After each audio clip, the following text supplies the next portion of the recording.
다니엘 11장. 나 역시 메대사람 다리오 1년부터 있는 힘을 다해 그를 도왔다. 이제 내가 이 일의 진상을 말해주겠다. 페르시아의 새 왕이 더 등장하겠고 그 다음 넷째 왕은 그들 모두보다 더 큰 부를 얻을 것이다.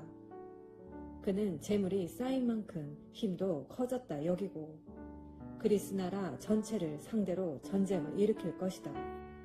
그때 한 강력한 왕이 나타나서 거대한 영토를 차지하고 세상을 좌지우지할 것이다. 그러나 전부를 장악한 듯 보였던 권력의 정점에서 그의 나라는 동서남북 사방 넷으로 나뉠 것이다. 그의 상속자들은 아무것도 얻지 못하고 그의 왕위도 계승하지 못할 것이다. 다른 자들이 그것을 놓고 쟁탈전을 벌여 나눠 가질 것이다. 그 후 남쪽 왕이 강해지겠으나 그의 제후들 중 하나가 그보다 강력해지면서 더 큰 영토를 다스리게 될 것이다. 수년 후에 남쪽 왕과 북쪽 왕은 협정을 맺고 평화조약을 굳건히 하기 위해 남쪽 왕의 딸과 북쪽 왕이 결혼을 하게 될 것이다. 그러나 그녀의 영향력은 약화되고 그녀의 아이도 살아남지 못할 것이다. 그녀와 그녀의 종들, 그녀의 아이와 그녀의 남편 모두 배신당하고 말 것이다. 그 얼마 후에 왕족 출신의 한 사람이 나타나서 권력을 잡을 것이다. 그가 자기 군대를 이끌고 북쪽 왕의 요새에 쳐들어가 대승을 거둘 것이다. 그는 그 나라의 양철 신상과 그것에 딸린 금은 장신구들을 모조리 수레에 싣고 이집트로 가져갈 것이다. 후에 전력을 회복한 북쪽 왕이 남쪽 왕의 지역으로 쳐들어가겠지만 성공하지 못할 것이다. 그는 결국 퇴각하고 말 것이다. 그러나 이후 그의 아들들이 대군을 일으켜 남쪽 요새로 물밀듯이 쳐들어갈 것이다. 격분한 남쪽 왕이 전장에 나가 북쪽 왕과 그의 대군과 싸워 대승을 거둘 것이다. 들판에 널린 시체들이 다 치워지기도 전에 피에 광분한 그는 더 나아가 수만 명을 죽이는 대학살을 자행할 것이다. 그러나 그의 승리는 오래가지 못할 것이다. 처음보다 더 큰 군대를 규합한 북쪽 왕이 엄청난 군사와 물자를 동원해 수년 후에 다시 쳐들어올 것이기 때문이다. 그때 많은 사람들이 일어나 남쪽 왕을 치러 나갈 것이다. 너희 백성 중에서도 성미 급한 자들이 꿈의 도취에 그 대열에 합류하겠지만 소란만 일으키다가 말 것이다. 북쪽 왕이 와서 공격용 축대를 쌓고 요새화된 도성을 함락시킬 것이다. 남쪽 군대는 무너질 것이다. 이름 높던 정예 부대도 그의 공격을 당해내지 못할 것이다. 북쪽 왕은 그 땅을 다 차지하게 된 것처럼 의기양양하게 들어올 것이다. 그는 아름다운 지역 팔레스타인을 점령하고 그곳에 주둔할 것이다. 그리고 하나도 빼지 않고 모조리 장악해 갈 것이다. 그는 남쪽 왕을 완전히 파멸시키려고 거짓 평화조약을 맺고 심지어 자기 딸을 남쪽 왕과 결혼시키기도 할 것이다. 그러나 그 계략은 결국 성공하지 못하고 수포로 돌아갈 것이다. 후에 그가 해안 지역으로 관심을 돌려 많은 사람들을 포로로 잡겠지만 마침내 한 장군이 나타나 그의 행패를 끝장낼 것이다. 북쪽 왕의 행패는 그 자신에게로 돌아갈 것이다. 그는 자기 나라로 돌아가서 군대를 추스르겠지만 이미 한풀 꺾인 비어서 금세 잊혀지고 말 것이다. 그의 뒤를 이을 자는 별 볼 일 없는 위인으로 처음부터 통치력과 명성과 권위가 형편없을 것이다. 그는 오래가지 못할 것이다. 싸움 한번 제대로 해보지 못하고 조용히 역사의 무대에서 사라질 것이다.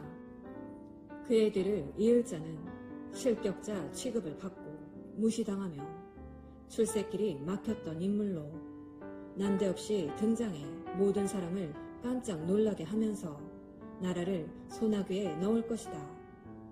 그는 불도저처럼 밀어붙여 원수들을 모조리 깔아뭉개고 심지어는 그와 동맹을 맺고 왕위에 오른 왕까지 짓뭉개 버릴 것이다.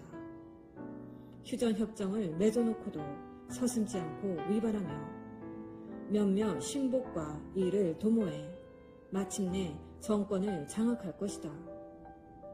그는 비옥한 지방들을 골라 내키는 대로 침공할 것이다. 닥치는 대로 빼앗고 추종자들과 함께 사치와 향락을 일삼는 그의 행패는 그의 가까운 조상이나 먼 조상 모두를 능가할 것이다. 그는 요새 도성들을 칠 계획을 세우지만 결국 근시안적인 계획이었음이 드러날 것이다. 또 그는 남쪽 왕을 치려고 대군을 모아 전의를 불태울 것인데 남쪽 왕도 이에 응해 자기 군대를 더 큰 군대를 모으고 싸울 태세를 갖출 것이다. 그러나 그 기세는 오래가지 못할 것이다. 내부 배신자의 악한 음모에 휘말려 그의 왕실이 벌집을 쑤셔놓은 것처럼 될 것이기 때문이다. 남쪽 왕의 군대는 박살이 나고 전장은 시체로 뒤덮일 것이다.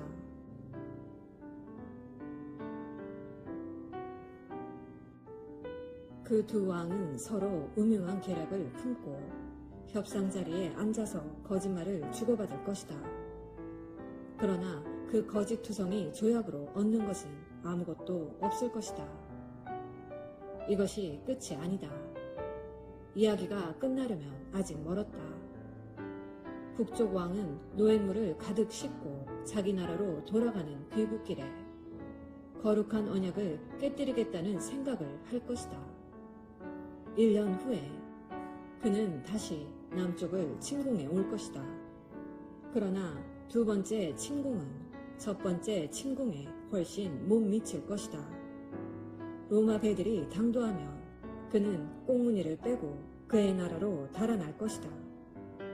그러나 귀국길에 그는 거룩한 언약에 대해 분이 가득하게 될 것이다. 그는 거룩한 언약을 배신한 자들의 뒤를 봐주며 그들을 우대할 것이다.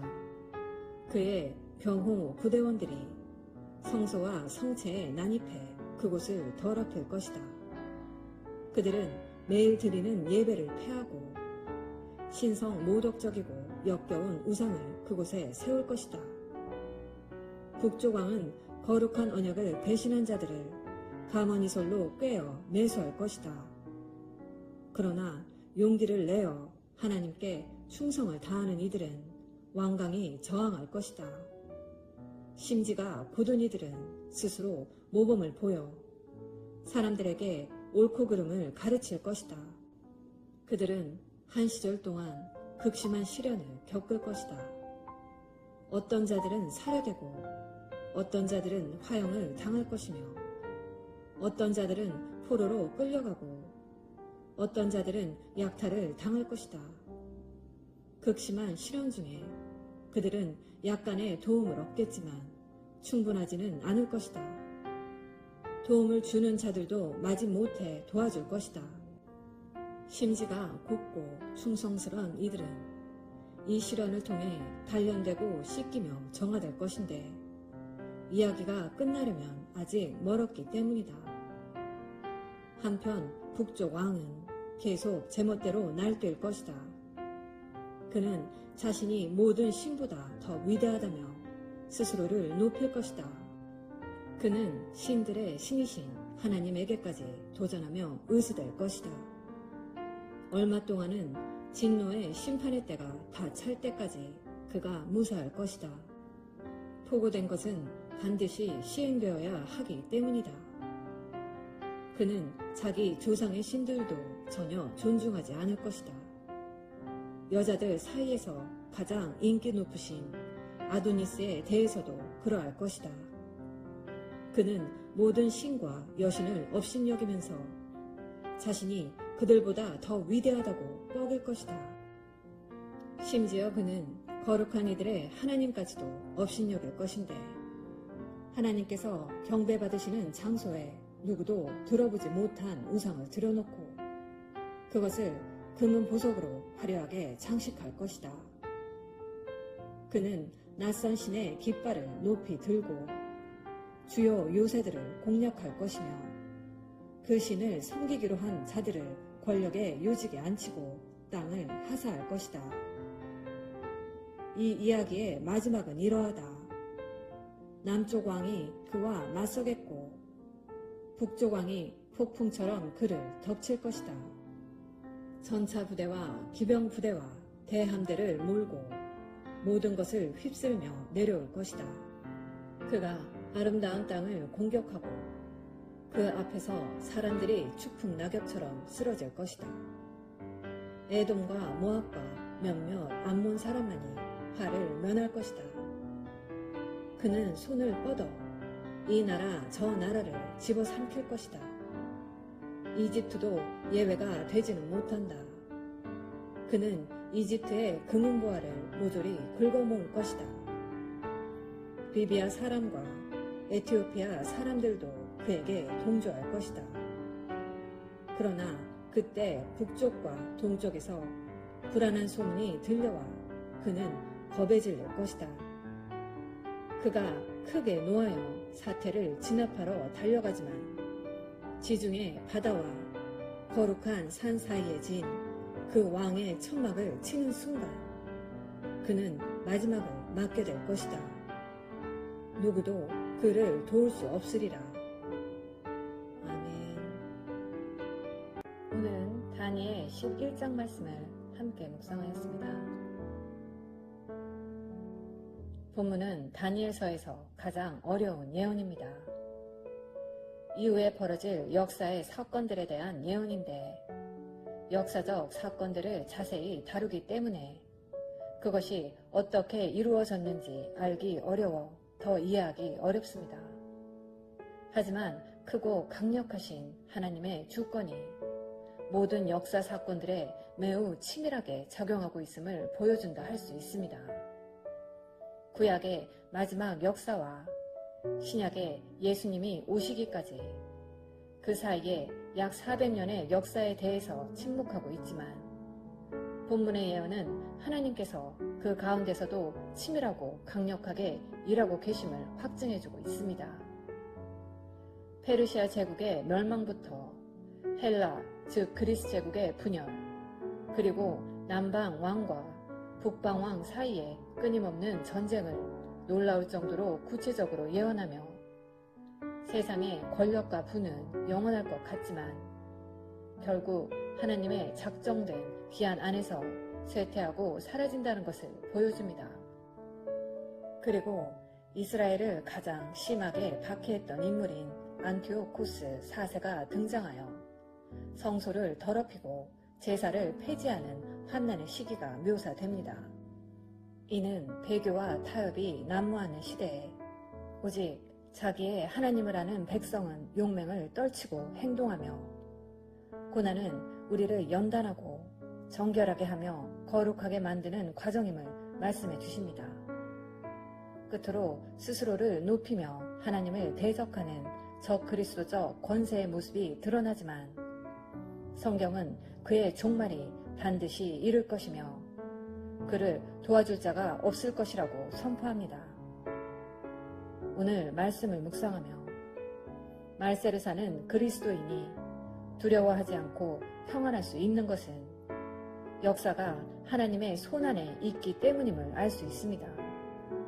그러므로 어떤 놀랄 만한 두려워할 만한 사건이 일어난다고 할지라도 하나님께서 모든 상황을 다스리시는 분이라는 믿음으로 오늘도 평안하고 담대하게 살아가시는 복된 자녀 되시기를 예수님의 이름으로 기도합니다. 아멘.